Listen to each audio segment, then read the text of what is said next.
Na Mansão do Caminho, nós recebemos, dentre muitas pessoas que nos foram ajudar, uma jovem da melhor sociedade baiana, rica, que se tornou espírita há 50 anos.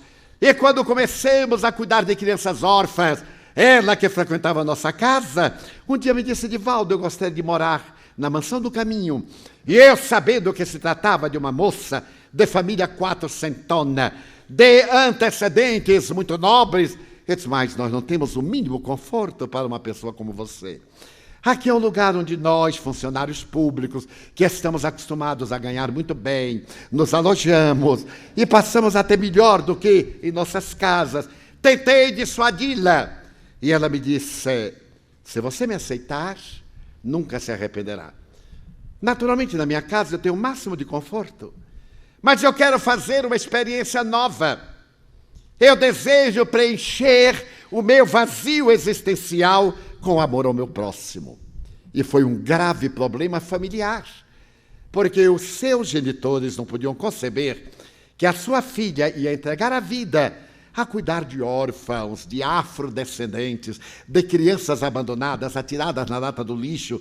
Ela que foi preparada, educada em 3 idiomas, com um belo curso universitário, para naturalmente triunfar na Europa ou na América, naqueles recuados anos 50, para mergulhar no abismo de um lar de crianças desamparadas.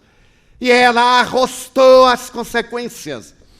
Ela teve um diálogo muito grave com sua mãe e disse-lhe: se eu por acaso desejasse ligar-me a um homem rico e poderoso, você não teria preocupação com a questão moral, porque ele era rico e poderoso. Mas eu desejo ligar-me a algo que me preenche a alma e me faz feliz. E você está desgostosa porque eu vou ser feliz do meu padrão. Então vai ficar desgostosa o resto da vida. Até logo, porque eu estou de ida. E mudou-se. Mudou-se para a mansão e se tornou um dos nossos braços direitos. Uma pessoa extraordinária, uma educação refinada. Quando ela veio para as nossas refeições, na mesa em que nós diariamente nos sentamos, ela se tornou a nossa orientadora educacional. Porque, coitados, funcionários públicos do IPASE, do Correio, nós sentávamos à mesa como operários mais modestos. Era aquela volúpia para começar e terminar antes que o outro acabasse com o que estava no prato. Era então aquela volúpia. E ela refinada, a francesa, primeiro a salada, depois isto, depois aquilo. Com o tempo nós a corrompemos, graças a Deus. E ela passou a misturar tudo para facilitar. Mas a verdade é que se revelou uma dama amada pelas crianças. Realizou um trabalho nestes mais de 50 anos notável. De repente, uma jovem portadora de saúde, mas uma saúde rígida. Ela teve uma dor muito forte e foi internada de emergência.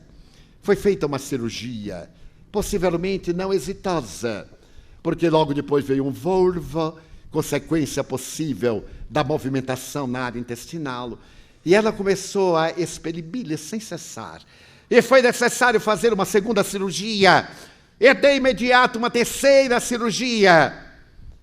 E ela contraiu infecção hospitalar. São passados 5 meses de um calvário inimaginável. Lúcida, em todos os transes de 5 meses, na mesma posição, começaram escaras nos pés. Foi necessário fazer-lhe traqueostomia, depois de entubá-la demoradamente. E ali, o seu exemplo de espírita. Quando nós a visitamos, o fazemos diariamente quando estamos na Mansão do Caminho, e todos nós vamos ao hospital, cada qual no horário para dar-lhe assistência total e absoluta, ela não apresenta uma queixa, uma reclamação. Jamais perguntou por quê. Ela sabe por quê. Porque nós colhemos o que semeamos. Deus é justo. E nenhum de nós experimenta algo a que não façamos jus. Então, aplicando-lhe um passo um dia e desejando confortá-la, ele disse que bom, que estes últimos 50 anos são de edificação. Mas alguém me perguntou, mas Divaldo, ela trabalhou tanto para o bem e Deus fez isto com ela. Como se Deus fosse um moleque da esquina, caprichoso, venal.